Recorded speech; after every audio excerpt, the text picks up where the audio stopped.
If your family were to describe you using 3 characteristics, what would they say?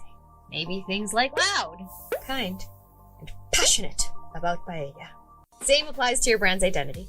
While not as personal, it is made up of several different components, but ultimately, it represents what your brand will be known for. Your identity will encompass everything, including the colors you use to represent your business, the tone you employ when communicating with your followers, the partners you choose to align yourself with, and the ideas that you stand behind. Having a strong brand identity is important, not only to connect with future customers, but to make your business recognizable and distinct from your competitors. Think about it! You'd want your brother to rave about your aguas frescas while he's off at college. Not only when he's at home and you give him free samples. The key to having a strong brand identity is for it to be cohesive across all your social media platforms and your website. Your brand identity needs to align with the same mission, vision, and values you already established while keeping your buyer personas top of mind. The key elements of a brand identity are a combination of how you're communicating what your brand is to your community through words as well as through visuals. The first thing to consider is your brand voice. When your brand speaks, what is its personality? Will you be straight to the point and professional? Or more like that prima of yours who is known for being funny and approachable? Think about how you want your audience to feel. Empowered, motivated, joyful, or serious.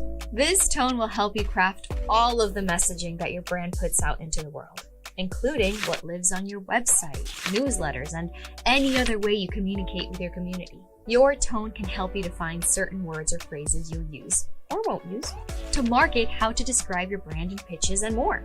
Because you don't want to be mistaken as fulanita who sells something different. Your visual aesthetic can be a combination of your color palette, 2 to 4 different colors that you will use for your brand that accurately convey the feelings you want your brand to represent. Your typography, different fonts that will be used in the same way as your color palette to further establish brand recognition. And your logo. This could be a combination of both fonts, colors, and symbols that represent your brand.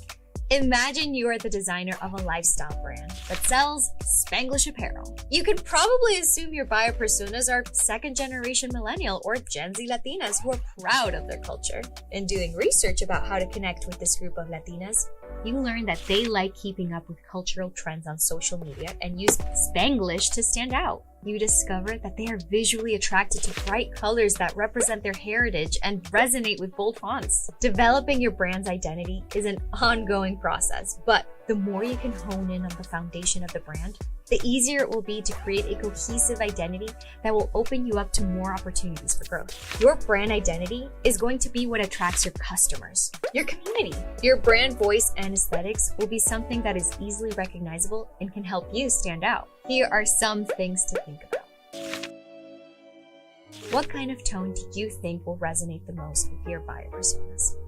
What colors will get their attention and best represent your brand? What are 3 words you want people to use to describe your brand? How can you use these to define your brand's identity? Don't forget to download this lessons worksheet using the link below to help you develop your brand identity.